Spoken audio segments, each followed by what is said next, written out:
Today we're going to talk about some Harry Potter experiences. Woo, Harry Potter!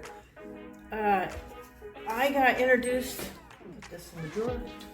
I got introduced to Harry Potter, I think the second book had come out. I'm not sure exactly what the year was when that happened, but a co-worker of mine who was also my neighbor, she was reading actually the first book to see if it was appropriate for her daughters to read, for her to read to them, because they were pretty young at that time. And she actually recommended it to me and said it would be a pretty awesome read, and so I gave it an opportunity and I really liked the book. Went out and bought the second book and devoured that one as well. And I guess I was in a really good time frame because the third book then came out. And I remember I was working the swing shift, the 3 to 11, I believe it was, shift. And the night that it came out happened to be my Friday night. The next day was Saturday for me. Can't remember exactly what day of the week it was, but I know that when I got off work, I had 2 days off in a row. And my plan was to get off, go to work, go home, get changed. Actually, let me start that again because that's not completely true. I actually was working the night shift when that happened, so I was working the 11 p.m. to 7 a.m. shift, and so that's what it was. It premiered at midnight. My plan was to go home in the morning, change clothes, feed the dog and the cat, and take care of them, and then go to the store, and hopefully there would be some copies of the book there. But I was in for a great surprise because when I got home, one of my friends, who's now one of my best friends, she actually went to the midnight selling and bought 2 copies, one for herself and one for me, and she left it on my front porch. So when I got home in the morning, it was sitting there, and I was so excited, and I rushed inside, changed clothes, got in my comfy clothes instead of my going out clothes, took care of the dog and the cat, and then sat down in the book and didn't even go to bed. And I sat there and I read for, I don't know, 5 or 6 hours, and then I was so tired that I had to sleep. So I then went to bed for a couple hours, and I got up and I finished the book. It was The Prisoner of Azkaban. And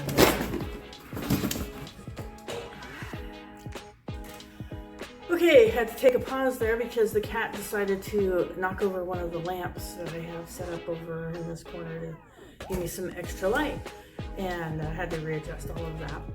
And she made a big noise, I'm sure you heard that. Anyway, so read that book, absolutely loved it, thought it was great. And shortly thereafter,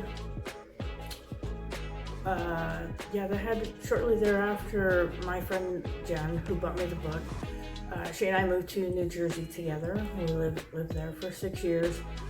And after we moved out there, I had a hard time finding a job. And then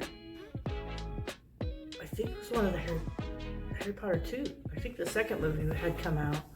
And we'd gone to the movies to watch it, and we were sitting there waiting for the pre-show, and there was an advertisement on the screen that they were looking to hire people at that movie theater.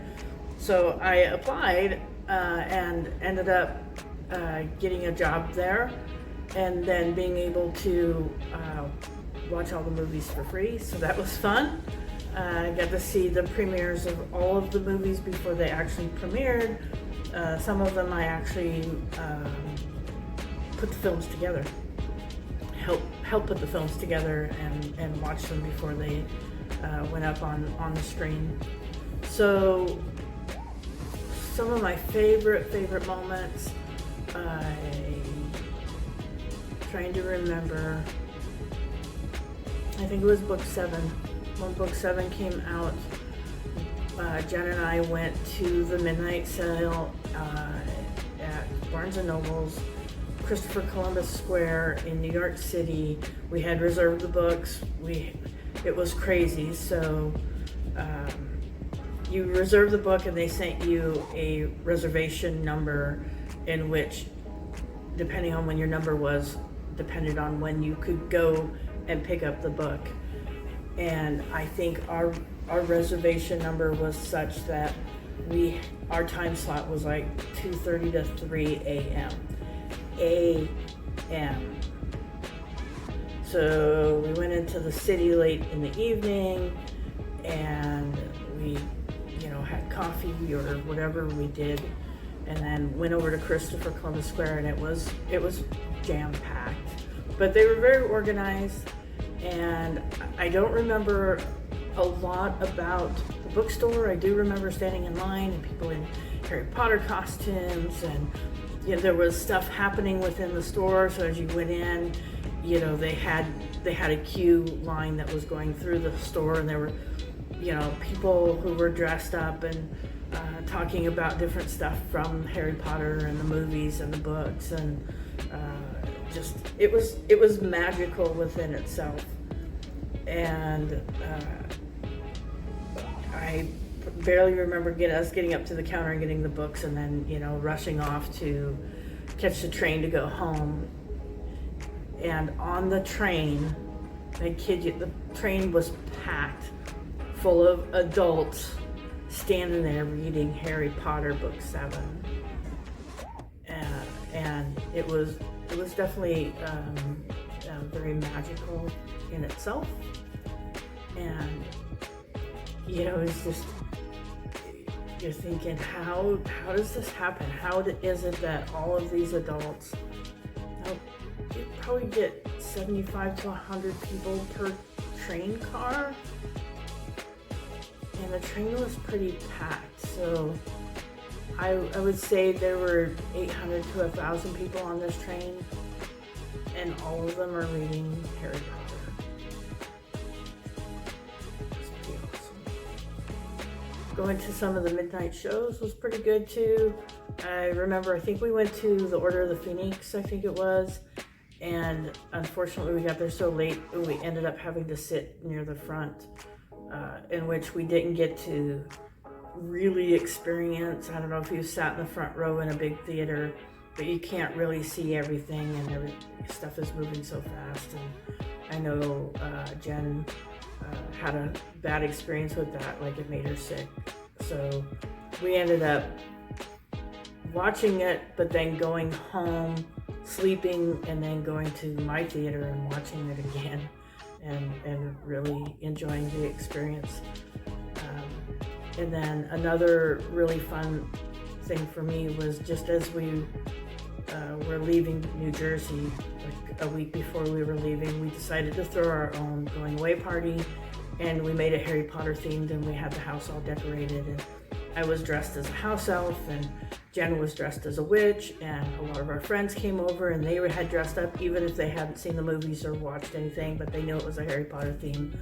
So they showed up, and we had a great time. We did a lot of food that was based off of food that was actually in Harry Potter. We made butterbeer. We, had anything that was mentioned in the movies or the books, anything that was shown on screen was fair game, and we made some variation of that. And of course, there were things on the web internet that you could look up foods of Harry Potter, and it would tell you different things. So we had a great time, and our friends had a great time, and they were all sad because for a lot of them it was their first time coming over to our house and having a party at our place, in which we had invited them multiple times, and they'd never showed up, and they were like, I regret not coming before because it was an amazing time. So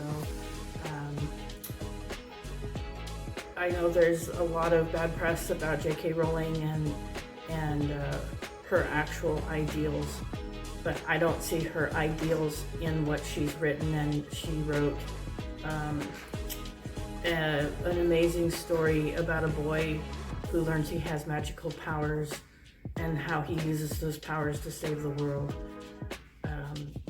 And if you see anything beyond that, then you're just trying to make things up that aren't actually there.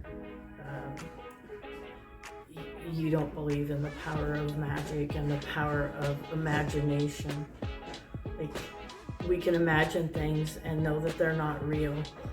And if you think that something that somebody has written is real, then you probably should get some help. because it's okay to use your imagination and to just have fun in that. Anyway, Harry Potter's amazing. Love the experiences. I've met a lot of amazing friends and had a lot of fun within that realm. So enjoy, and if you like this content and you've watched some of my other stuff, if you haven't watched the other stuff, and please subscribe. Thanks.